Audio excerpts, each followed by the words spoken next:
В Иркутске открылась выставка чувашской вышивки. Помимо рассказа о секретах древнего искусства, на экспозиции обучают этому ремеслу всех желающих.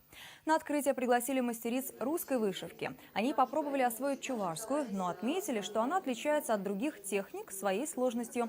Также им рассказали об особенностях чувашских костюмов. Фабрика «Пахатерия» в свой юбилейный год презентовала выставки во многих регионах России.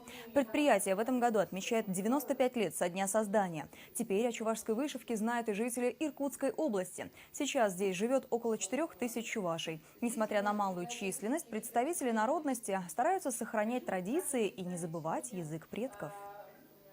Ведется большая работа по сохранению и возрождению чувашского языка. При школах открыты занятия в виде факультатива, где дети знакомятся с чувашским языком. И также изучают обряды, фольклор, традиции. И на территории проводят сейчас каждый год чувашский праздник Агадуй, Раштав, Сурхури.